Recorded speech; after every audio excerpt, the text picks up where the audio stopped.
The massive viewing screen on the bridge of the HFY Intrepid showed what looked like mountains floating in space. Admiral James Walker stood quietly, his weathered face illuminated by the soft blue glow of the display. The alien ships of the Galactic Council were so enormous that they made Earth's most advanced flagship look like a toy boat next to an aircraft carrier.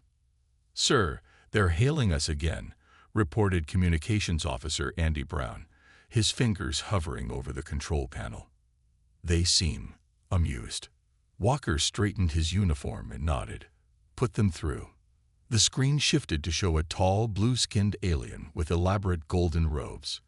Council Representative Dox's expression could only be described as a smirk, even on his alien features. "Admiral Walker," Dox said, his universal translator making his voice sound artificially smooth, "we have reviewed your application for council membership. I must say, when we received signals from your civilization, we expected something more impressive." Behind Dox, other council members could be seen trying to hide their laughter. One of them, a reptilian creature, whispered something that made the others chuckle harder. Walker kept his face neutral. 20 years of military service had taught him patience. "Our fleet may not match yours in size, Representative, but Earth has much to offer the Galactic Council. Our technological achievements." "Technological achievements?" Dox interrupted, not bothering to hide his amusement. "Your largest vessel is barely the size of our scout ships. How do you even manage interstellar travel in such tiny vessels? It's honestly adorable." Officer Maria Ross, standing at the tactical station, clenched her fists. She had spent years studying alien cultures and preparing for first contact, but nothing had prepared her for this level of dismissal.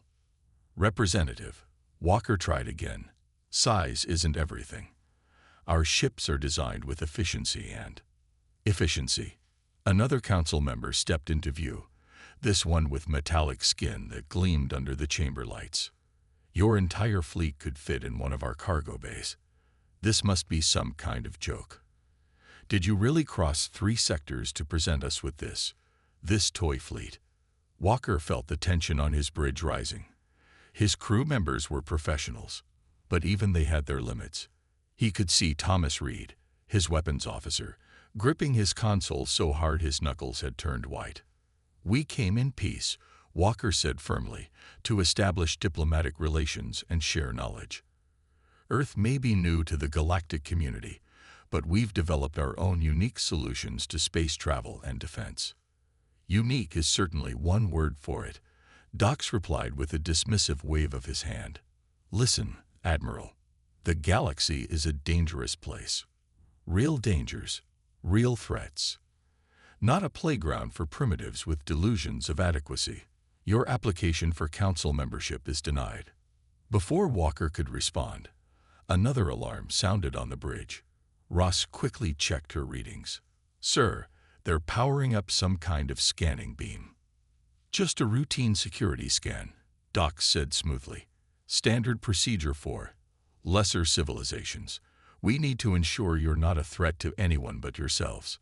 The beam swept over the Earth fleet, making the ship's sensors flicker momentarily. Walker noticed how the council members leaned forward with interest, probably hoping to learn the secrets behind Earth's compact ship design. Their scanning beam found nothing special, nothing that would hint at the true nature of Earth's vessels, nothing that would explain why humans had chosen to build their ships so small. At least, nothing their scanners could detect. "Well," Dox said after reviewing the scan results, "it seems your ships are exactly as primitive as they appear." "Thank you for this entertaining visit, Admiral Walker.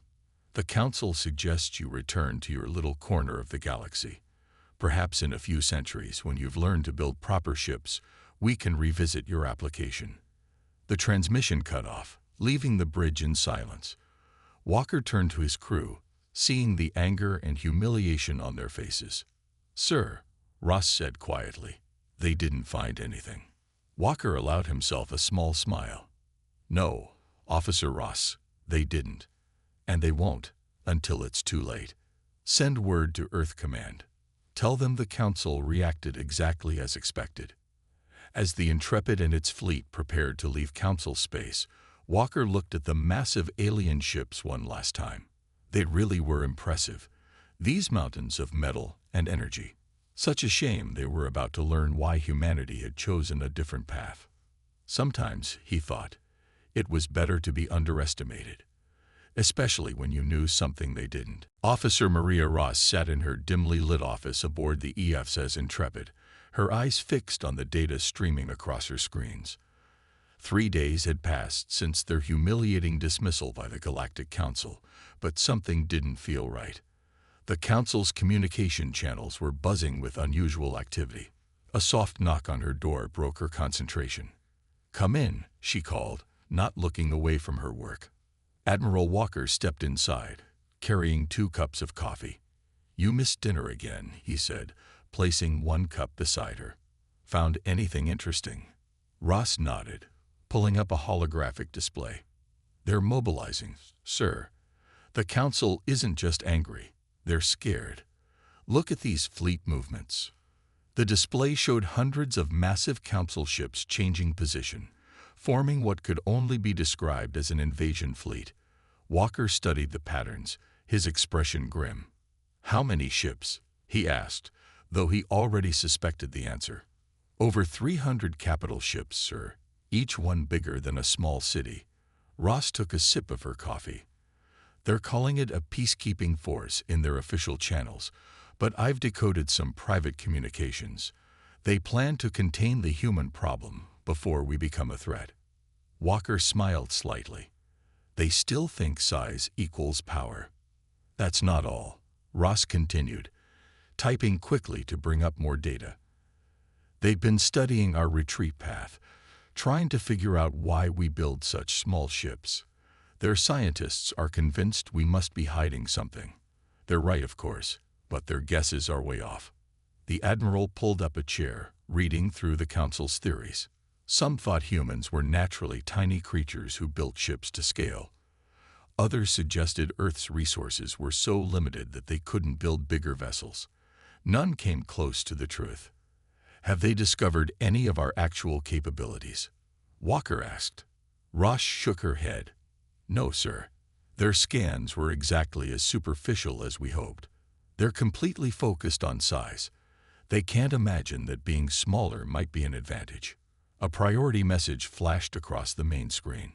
Walker leaned forward to read it, his face hardening. "They've set a date. The Council fleet will enter our solar system in 1 week, demanding our complete surrender and technological supervision of Earth." "Should I inform Earth Command?" "Already done," Walker said, standing up. "The defense fleet is moving into position, all according to plan." He paused at the door. "How many of our ships can their sensors actually track?" Ross allowed herself a small grin. "Less than 10%, sir. They still haven't figured out why their scans keep sliding off our hulls." On the bridge, Captain Thomas Reed was running combat drills with his crew. The weapons systems were all powered down. No need to let the Council's long-range sensors detect anything unusual. Not yet. "Message from Earth Command, sir," Communications Officer Brown called out as Walker entered the bridge. "They're asking if we should attempt one last diplomatic solution." Walker looked at the tactical display, where the dots representing the Council's massive fleet were gathering like storm clouds. Each of those ships carried enough firepower to level a continent. By conventional military logic, Earth didn't stand a chance. But humans had stopped following conventional logic a long time ago. "Send our response," Walker ordered. "Tell them to proceed with Protocol Omega. And send a message to all Earth ships. The giant fears what it cannot catch." Ross, who had followed him to the bridge, understood the reference. An old Earth saying about why ancient knights feared quick, agile opponents more than larger ones. How fitting. "They really think they're being clever," she said quietly. "Gathering such a huge fleet, making sure we can see them coming. They want us to be afraid."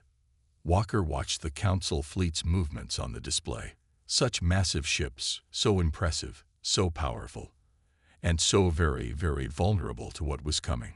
Being underestimated is a gift, he replied, one the Council is about to regret giving us. In the darkness of space, Earth's tiny fleet waited, each ship carrying secrets that would soon rewrite the rules of space warfare. The coming storm would teach the galaxy an important lesson. Sometimes the smallest predators are the most dangerous. The Council fleet emerged from faster-than-light travel near Neptune's orbit, their massive ships casting long shadows across space. 300 capital ships, each one dwarfing Earth's largest vessels, moved in perfect formation. Their golden hulls gleamed in the distant sunlight, a display of power meant to intimidate. General Thex stood on the bridge of his flagship, the Celestial Might, watching the tactical display with satisfaction. His sensors showed Earth's pathetic fleets scattered across the solar system, tiny dots barely worth noticing. Open a channel to their commander, Thex ordered, his metallic scales reflecting the bridge lights. Let's make this quick and painless. Admiral Walker's image appeared on the main screen. The human looked annoyingly calm for someone facing annihilation.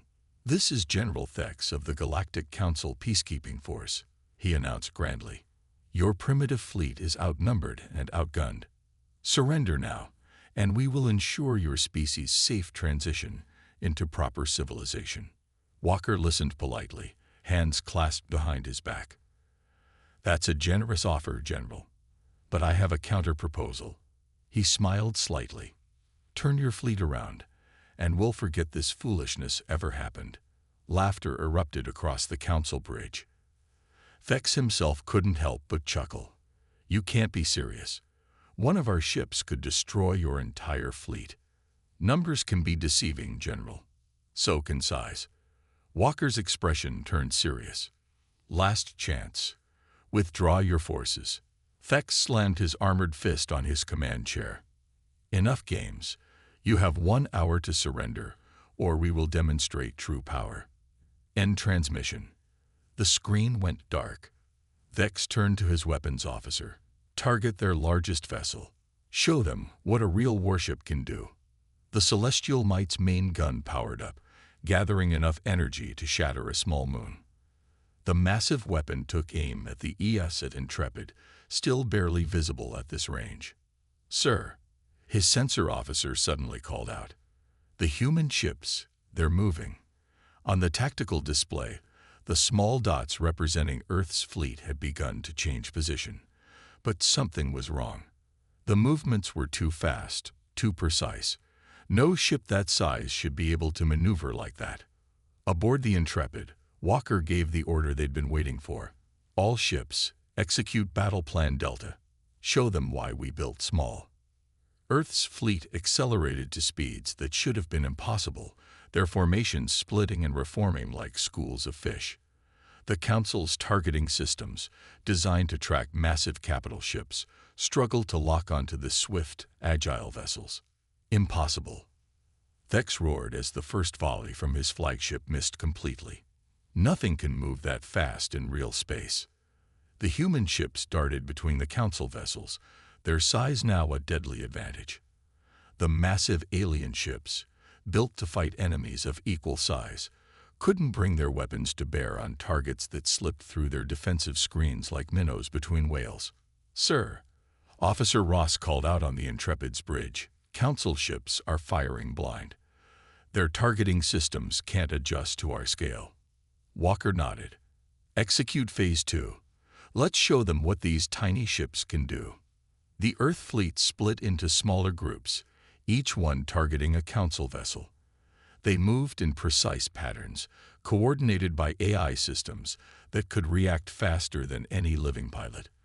Where the Council expected easy targets, they found themselves facing an enemy they could barely track, let alone hit.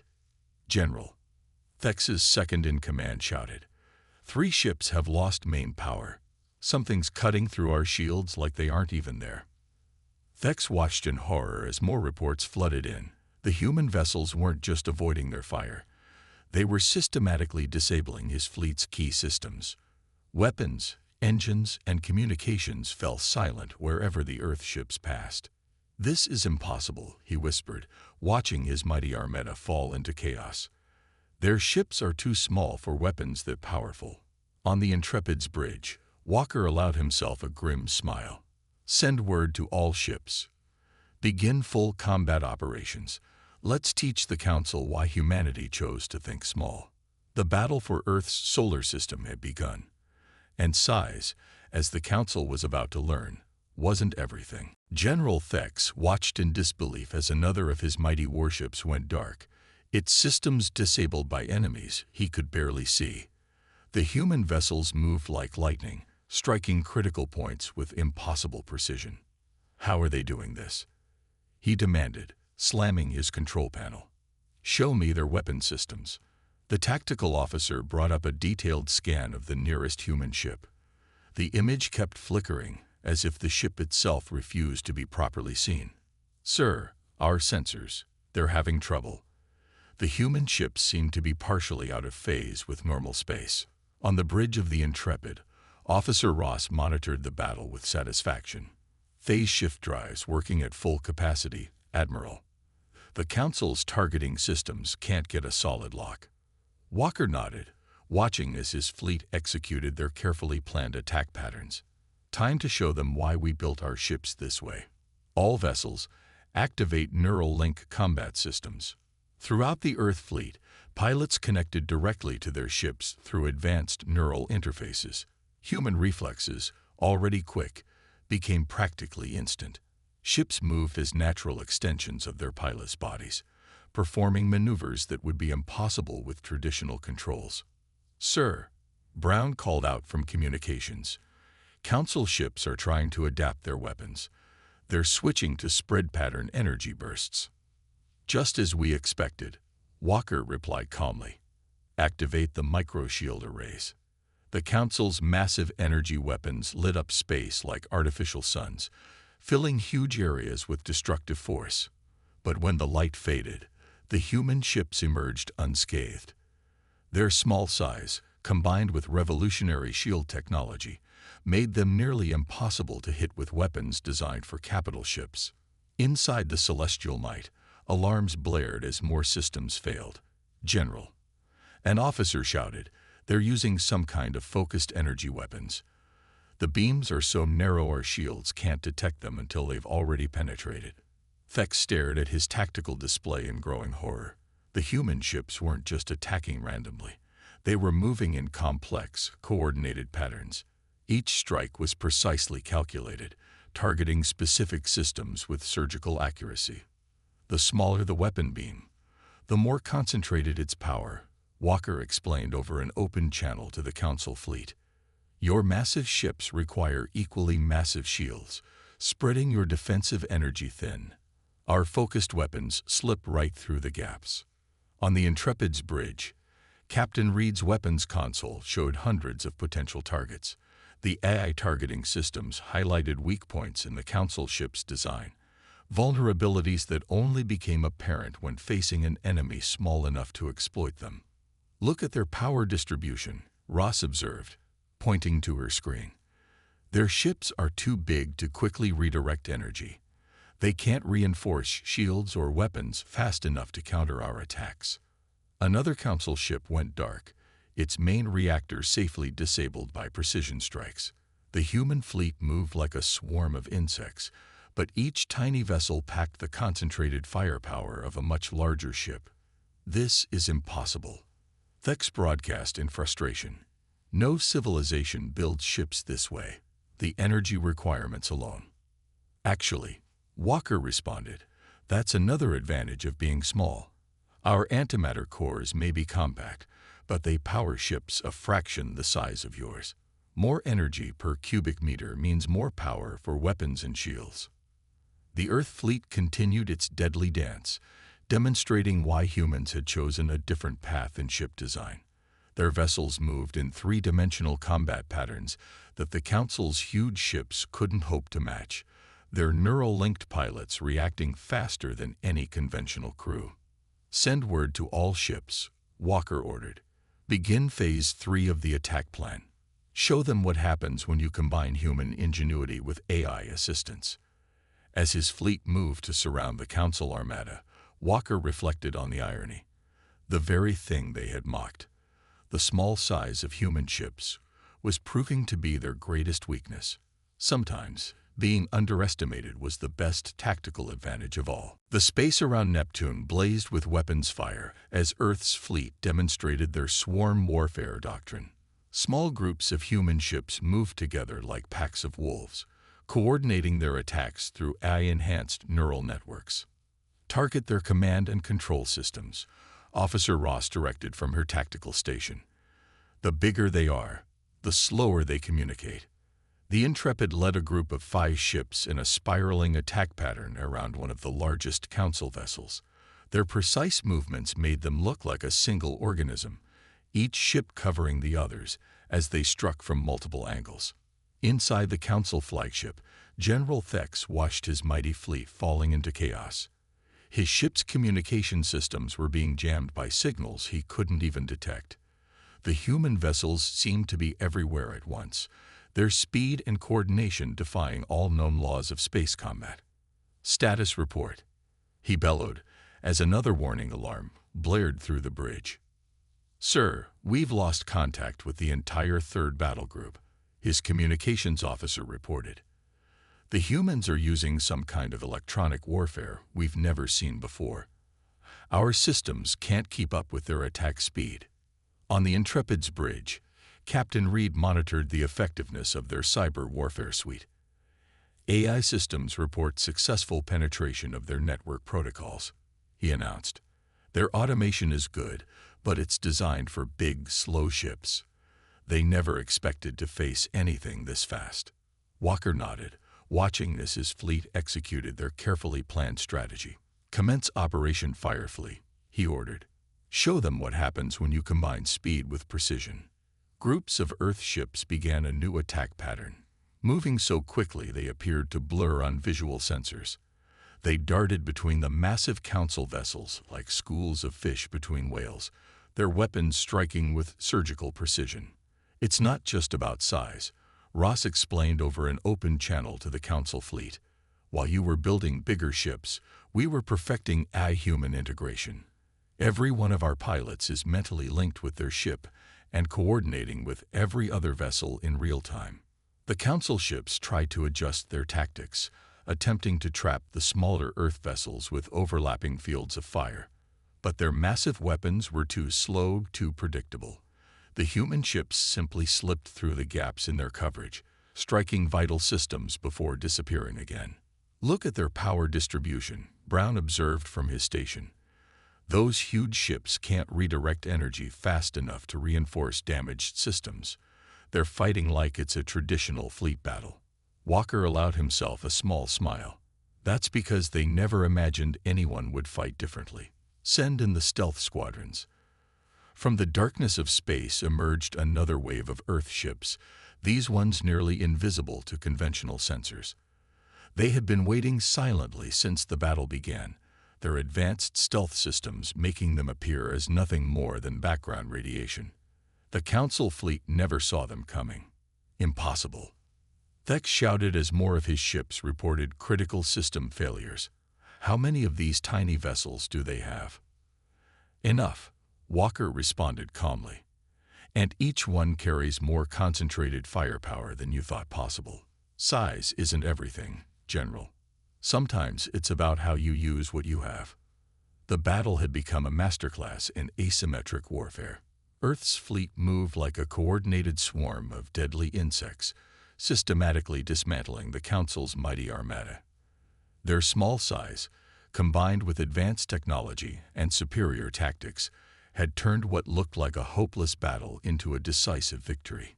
"Admiral," Ross called out, "Council ships are starting to break formation. Their command and control network is completely compromised." Walker watched as the massive alien vessels began to scatter, their carefully planned battle lines dissolving into chaos. "Send word to all ships. Maintain pressure, but remember, we're here to teach a lesson, not destroy them. Show them the true strength of humanity's approach to warfare."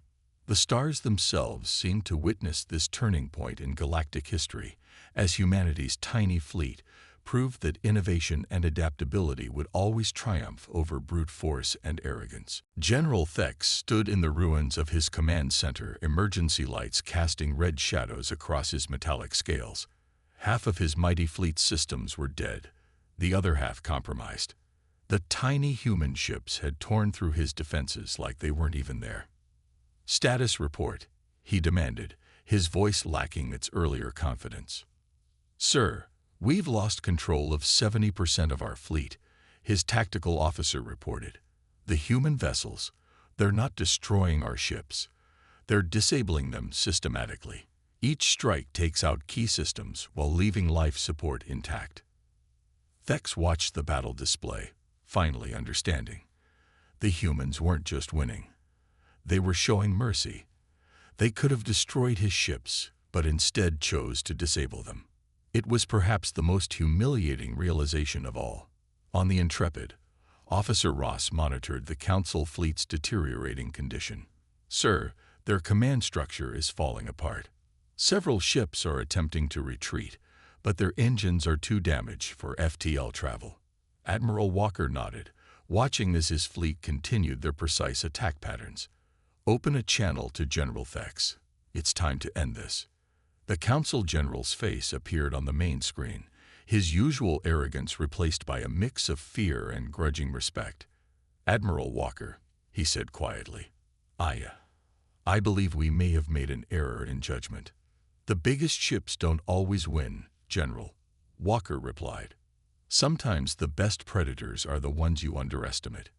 Around them, the battle was reaching its final stages. Earth's ships moved with calculated precision, neutralizing the remaining resistance without causing unnecessary destruction. Their neural-linked pilots worked in perfect harmony with their ship's AI systems, demonstrating a level of control that seemed almost supernatural. "How?" Thex asked, watching another of his capital ships go dark.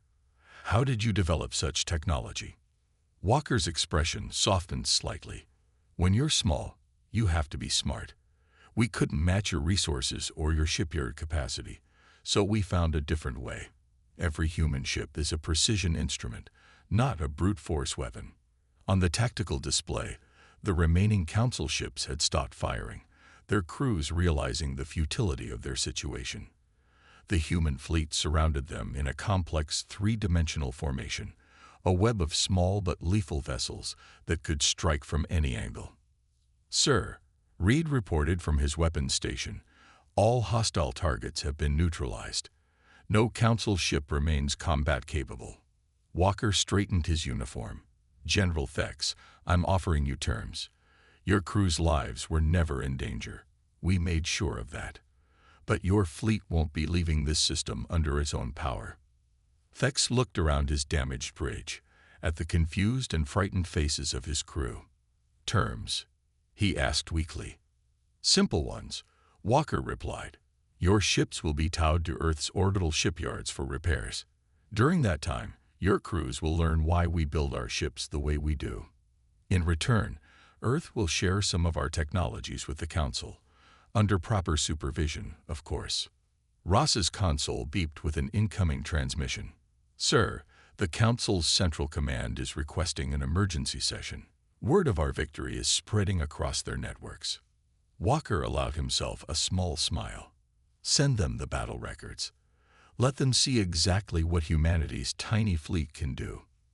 Thex stood straighter, his military bearing returning despite his defeat. "We were wrong about your species, Admiral.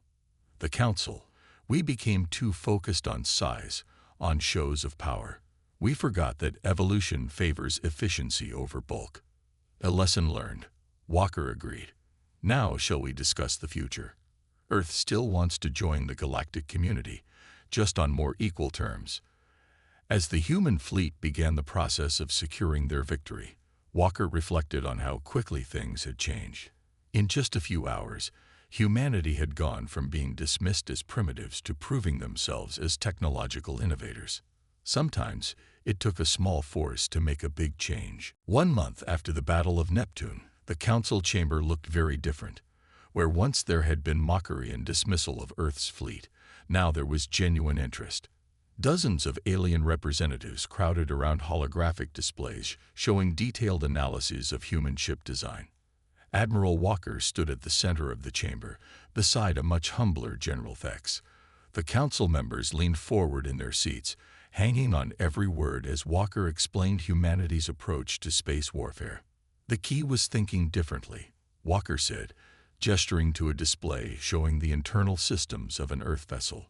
We couldn't match your industrial capacity, so we focused on efficiency. Every human ship is built around three core principles: speed, precision, and integration. Officer Ross, standing nearby, activated a new hologram showing the neural interface systems. Our pilots don't just control their ships, they become their ships. The neural link technology, combined with our AI support systems, allows for reaction times that would be impossible with traditional controls. Remarkable, breathed one of the council scientists, his multiple eyes wide with wonder. All this time, we thought bigger ships meant better ships. We never considered the advantages of going small. Thex nodded, his metallic scales gleaming under the chamber lights. I commanded the largest fleet in council history, he said, and it was defeated by ships we could barely see. Size, we learned, means nothing without innovation. The council's head representative, who had replaced the dismissed docs, stood up. The council has voted unanimously to approve Earth's membership application. Furthermore, we request that Earth's military leaders help establish a new training program. The galaxy needs to learn these new tactics. Walker smiled, remembering how different this chamber had felt during their first visit. Earth would be honored, he replied. Though I suggest we start with the basics, like why a smaller target is harder to hit. Laughter rippled through the chamber, not mockery this time, but genuine amusement and appreciation. On a nearby screen, footage played of Earth's ships during the battle, their incredible maneuvers now studied instead of dismissed. The repair work on the council fleet is proceeding well, Ross reported. Our engineers are also helping modify their ships with some of our targeting systems. Not everything, of course, but enough to demonstrate good faith. Speaking of good faith, Walker turned to Thex. I believe you had something to say to the chamber. The general stepped forward, his posture straight but humble. The Battle of Neptune taught us more than just military tactics. It taught us about prejudice, about the danger of assumptions. We thought we knew everything about space warfare. Earth showed us how much we had to learn. In the weeks since the battle, the galaxy had changed. News of how Earth's tiny fleet had disabled the Council's mighty armada spread across civilized space. Other species began experimenting with smaller ship designs, realizing the advantages of agility over bulk. Earth's approach to ship design is already influencing the next generation of vessels, a council engineer reported excitedly. We're seeing improvements in efficiency across all ship classes, even the larger ones. The principles of human engineering are revolutionary. Walker watched as more representatives gathered around the technical displays, their earlier prejudices forgotten in their enthusiasm to learn. It was everything Earth had hoped for, not just acceptance, but true understanding and cooperation. You know, Thex said quietly to Walker, when I first saw your fleet, I thought it was a joke. Now I understand. Humanity's greatest strength isn't in the size of your ships, but in your ability to think differently. The universe is full of surprises, Walker replied. Sometimes the biggest changes come in the smallest packages. As the council chamber buzzed with excited discussion about the future of space warfare, Earth's fleet waited in orbit above, small but proud, a testament to human ingenuity and the power of thinking outside the box. They had come seeking acceptance and found something better: respect. Sometimes, being underestimated was the first step to changing the galaxy.